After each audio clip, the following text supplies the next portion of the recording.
Hello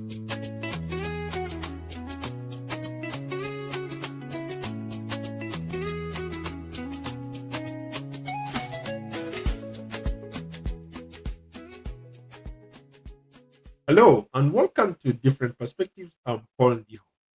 I recently sat down with Dr. Momar Dieng, the Dean of African Leadership University School of Business in Kigali, Rwanda. We dive into the ways Africa can harness artificial intelligence and big data to drive economic growth and enhance its standing on the global stage. These technologies are presenting the continent with unique opportunities to overcome traditional challenges and unlock new potentials. Dr. Dieng, who holds a PhD in mathematics from University of California, Davis, also teaches at Harvard University, where he focuses on African politics and quantitative methods. His deeper transformation offers some valuable insights into how Africa can navigate and thrive amid this technological revolution. Dr. Dieng, welcome to Different Perspectives. Thank you, Paul. Thanks for having me. It's a pleasure having you. Thank you so much for doing this interview with us today. I am very glad to be with you, and hello to all of your viewers as well. Thank you. Let's start off. You are one of the leading mathematicians on the continent. You are arguably in the best place, maybe to help us understand how big data and AI can play a significant role in Africa. Since you are the numbers guy, maybe bring us up to speed. Help us understand what this all means. Yes, Paul, we've all, I think, witnessed the major developments in the past few months, in the past year or so, with the emergence of generative AI, tools such as ChatGPT and borrowed from the Google side, ChatGPT, from OpenAI, which is backed by companies such as Microsoft.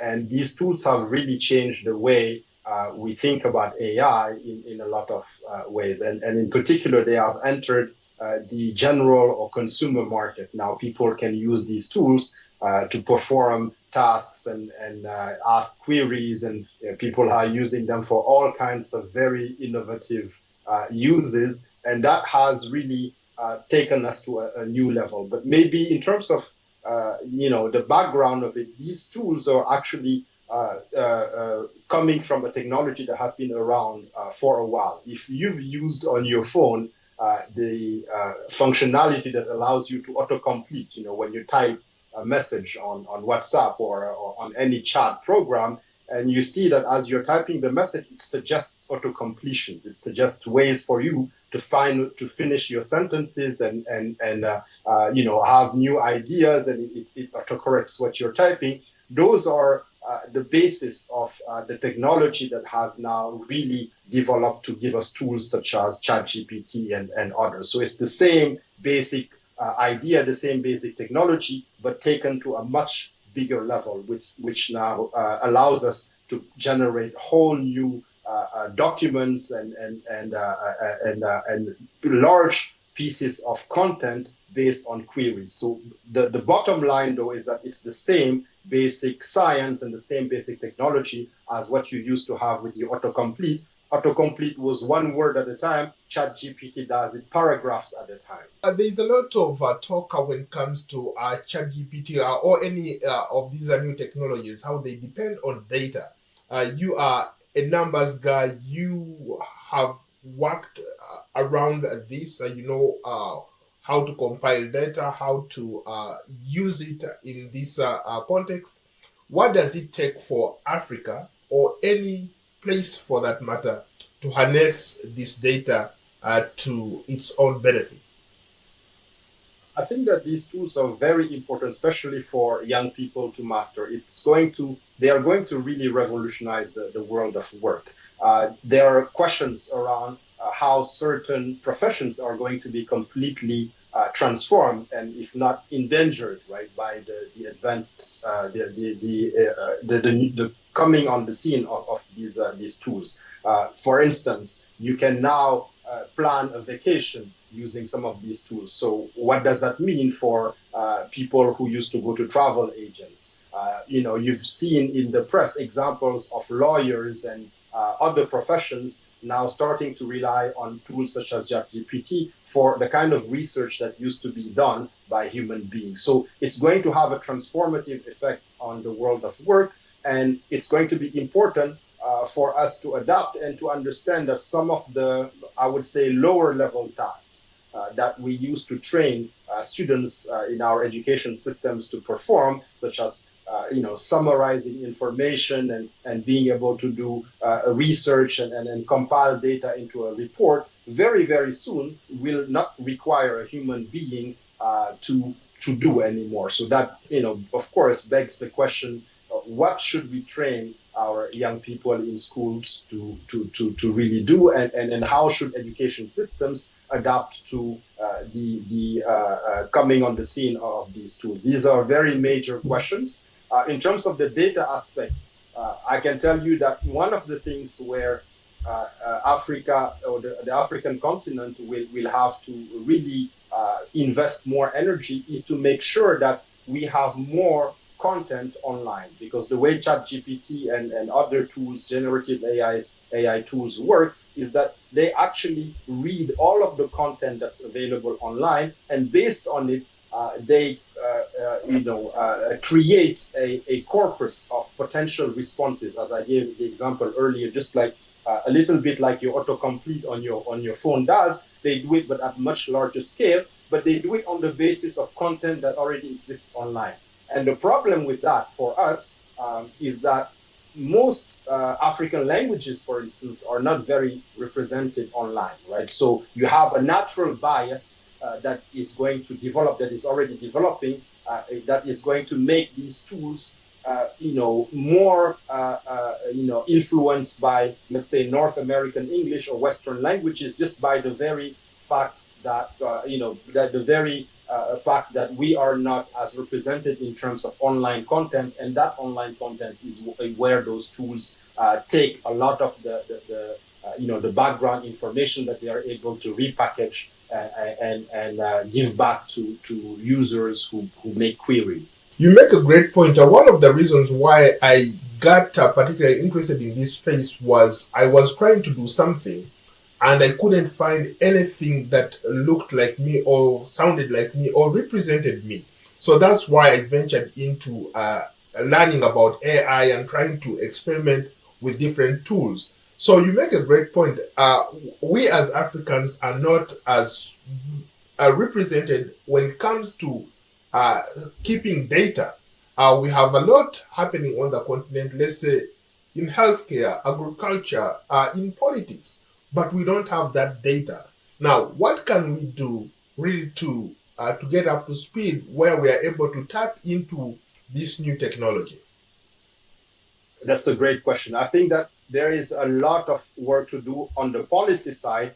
First of all, to help us digitize, whether it's our languages, make sure that they are standardized, that they are represented online, that more content is produced, whether it's in literature, in the arts, and in sciences, making sure that the indigenous knowledge that we have is documented and is cataloged and is able to be also part of this corpus of knowledge, this global corpus of knowledge that's going to find its way into these generative AI models. I think that that's going to be very important.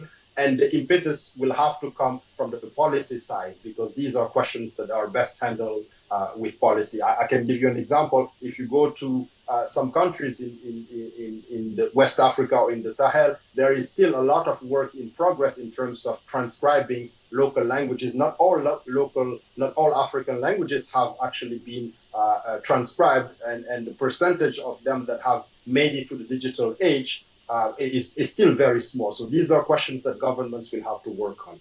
On the on the science and education side, it's going to be increasingly important for us to really come to terms with the importance of producing written records of what we do. Most of our countries still function as oral traditions. It's still one of those things where we are more comfortable talking about things, and we spend a lot less energy in general documenting and writing. And those are some of the things that are going to be critical in terms of us having a place in this new world, which is going to be a world where large AI models are, taking online content, written content, contents in other forms. But thankfully now, with multimodal models such as BART, we are able to also take advantage of images and sounds and others. But still, the primary basis for this technology is going to be what's written. And so it's going to be important for us to make sure that in the various aspects, whether it's science, technology, whether it's indigenous knowledge, we are able to put down what we know, what makes our cultures unique, and contribute to this corpus of knowledge. Earlier, you talked about how there's a likelihood that as this technology advances, there's going to be a lot of like massive job displacement. For a person who thrives in data, like you, and other people who have earned a living doing data related stuff, how worried are you, or anybody in that, for that sake, how worried should we be that our jobs are on the line? We should be, I wouldn't say worried, but we should be prepared. It's really a matter of investment and preparation.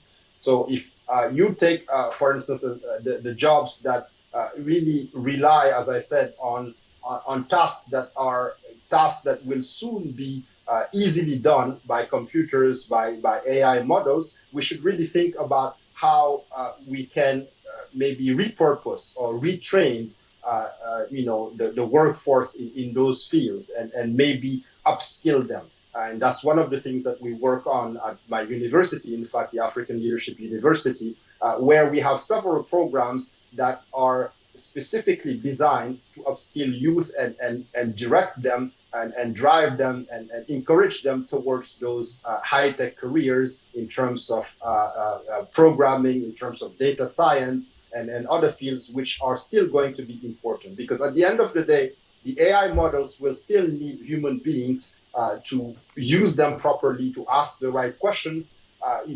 For instance, people have questioned whether programmers are still going to be necessary, because you can go to ChatGPT now and describe a problem and ask it to spit out, code in whatever language it knows how to code in, and now that pretty much covers most popular computer languages, and then you can have an answer even though you may not be an expert. But that doesn't really mean that we don't need computer programmers. That just means that computer programmers and computer engineers will be able to now devote their time to higher level tasks. So that's really what this is about. It's about being able to spend less time on menial or time consuming or repetitive tasks, and being able to spend more time on creativity and being able to innovate. And that's really where the key is here. It's going to be about training young people, especially in our education systems, to cultivate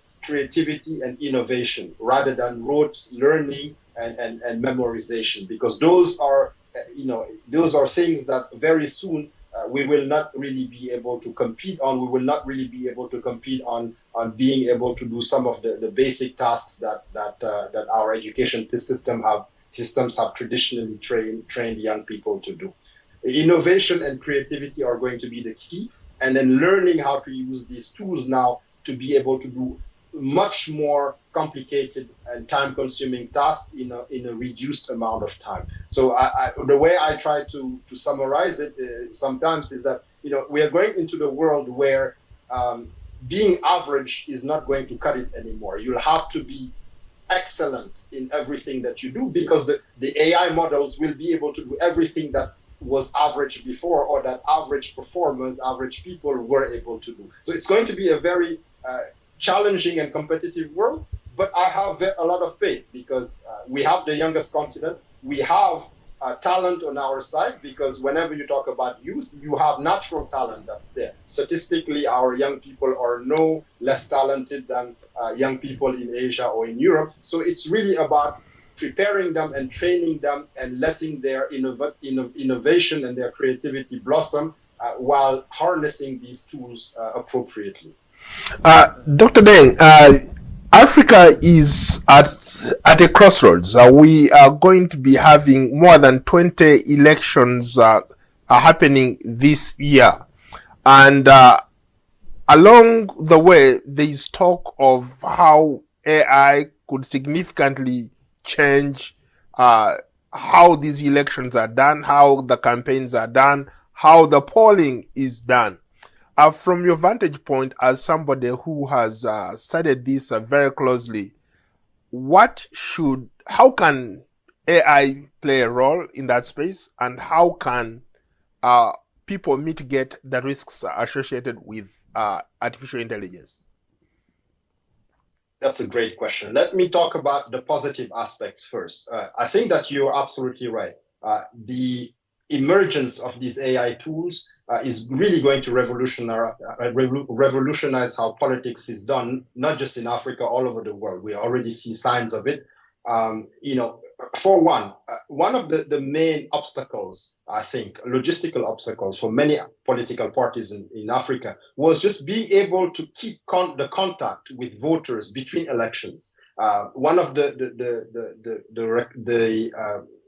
observations when you look at most political systems is that a lot of times political parties only give attention to voters during campaigns and around election times. You know, there is then a lull, and there isn't a lot of contact and cultivating of that relationship with voters and their interest and their concerns between elections. And that's one of the things that AI can really help with. You've seen already chatbots, you know, that are being used by African parties in certain countries to be able to ask questions in real time, get a sentiment from voters, ask them specific questions about issues that they are concerned with. And that used to take a lot of resources, a lot of human presence on the ground, boots on the ground to be able to do, which means a lot of money. Now, political parties will be able to do that in a very cheap way,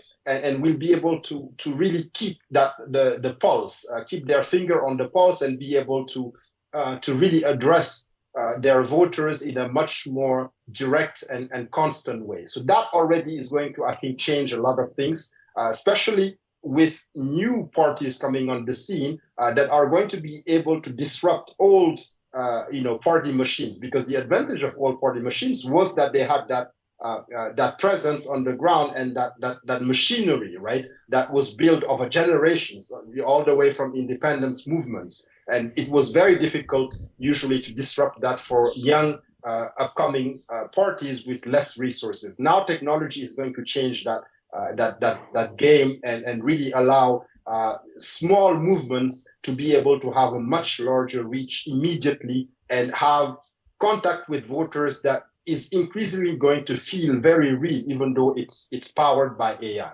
right? So that's on the positive side. On the negative side, of course, you have the risks of disinformation.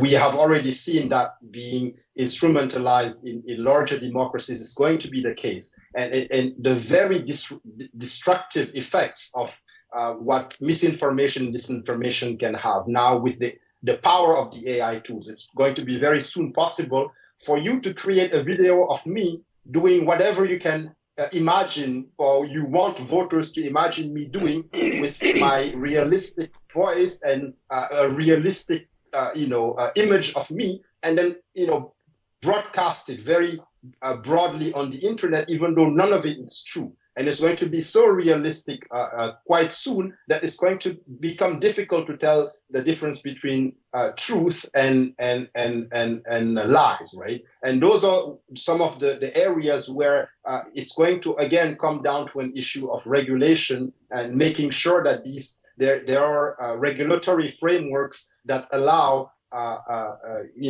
governments and institutions that regulate election and election bodies to be able to really rein in the misuse of these tools for disinformation and casting maybe wrong, casting wrong information out there just to disparage candidates or politicians or public figures for the purpose of winning elections. Let's stay on the issue of regulation. How important is regulation when it comes to regulating this new technology? Obviously, you have people who are pro, who want this new technology to be regulated, and you have people who are against regulation.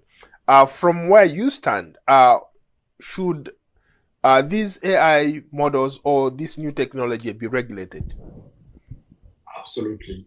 It should be regulated in the same way that drugs and food are regulated, right? You wouldn't imagine an environment where your country would just let any drugs come in without really ensuring that they actually perform according to the claims of the makers and that they don't cause more harm than good. So it's going to be a similar situation where we cannot, we cannot prevent the use of these tools, but we'll have to make sure that our governments and our regulators are equipped to be able to rein them in and put some boundaries when it comes to the use of personal information, when it comes to slandering, for instance, and spreading false information on individuals. And by the way, I give the example of politicians because you asked me specifically about campaigns and elections. But these are tools that can be used in a very destructive way, even at a much smaller scale.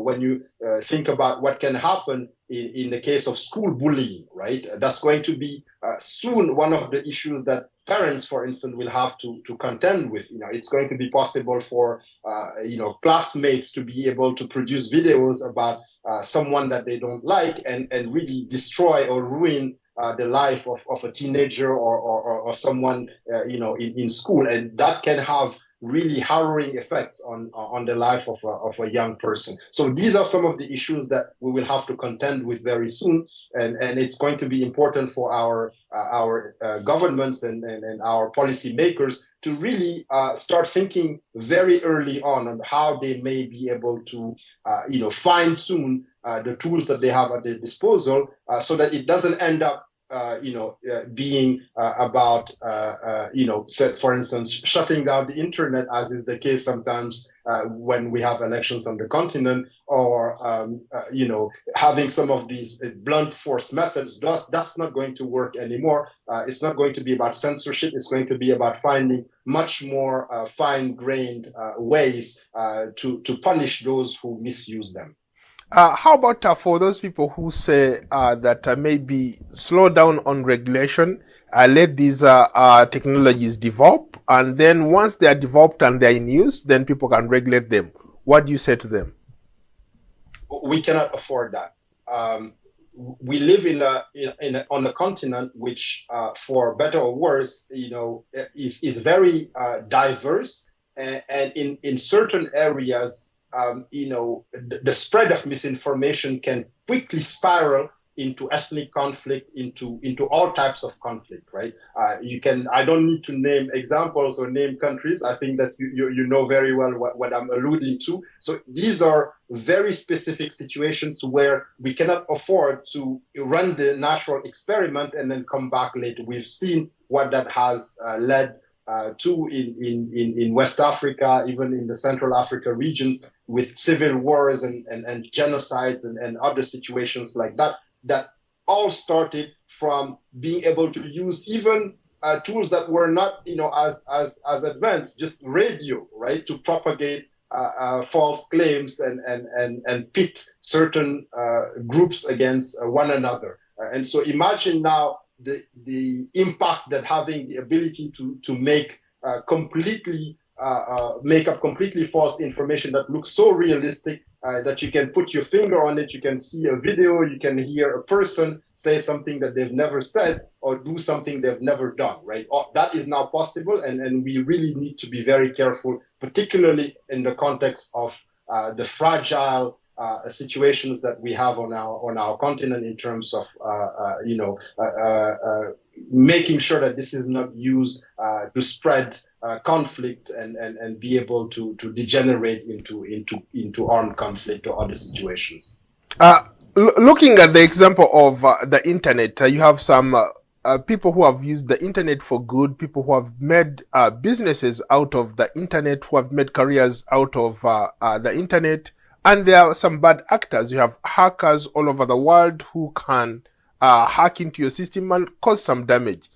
Do you see a scenario where people could take advantage of this new technology to do pretty much that? There are people who are going to make money off it and people who are going to obviously use it for, for their own gain.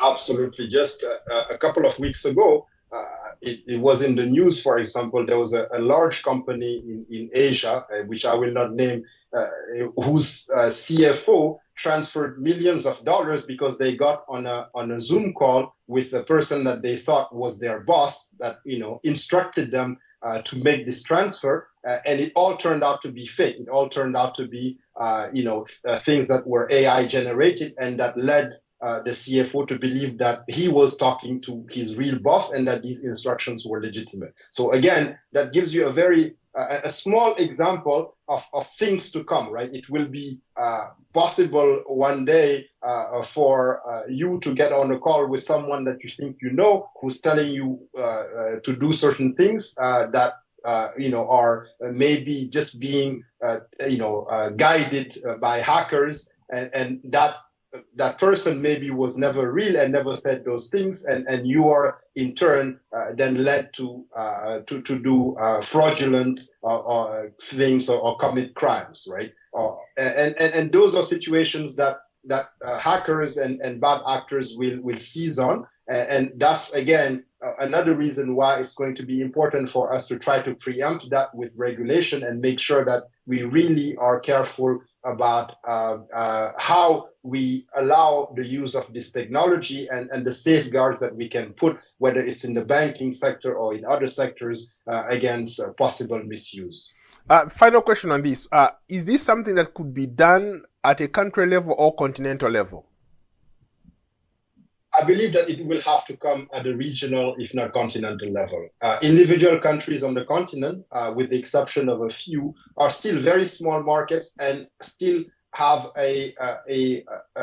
maybe a very restricted amount of leverage when it comes to these technologies. None of these technologies are elaborated or created on the continent. We are at this point just consumers. That's something that also needs to change, by the way. But that's a separate debate. There's a whole debate around research and development, investment in training, in education. As I mentioned earlier, we have to train the talent pool, the human resources who are going to be able to make significant contributions in these fields. But until we do that, for the time being, we are still playing catch up, and we are more consumers than producers of this technology, which means that our bargaining power is going to be very limited. If Twitter or Facebook or another platform wants to black out an African country at this point, there's still very little that can be done unless we are able to speak with one united voice and be able to make the power of our market, and especially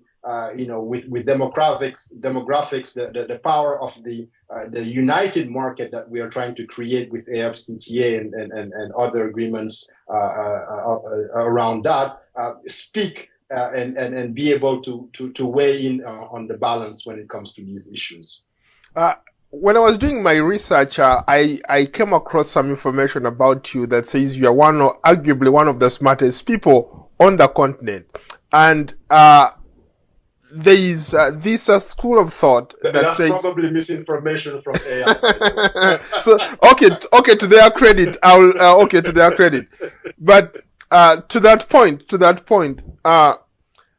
the intellectual balance of power has been shifting in our favor. Now we have a lot of young Africans who are highly educated, who are teaching at prestigious universities like you are. You teach at Harvard University. This was not the case maybe 20, 30 years ago for an African like you to be teaching at one of the most prestigious universities in the world, right? Now, fast forward today, we have a lot of young people on the continent who have gone places, who can literally do anything at their fingertips, right? Now, how can we leverage that to take advantage of this technology that is, advancing almost every day? Great question, and I think one of the things that I tell young people around me is that they are very lucky.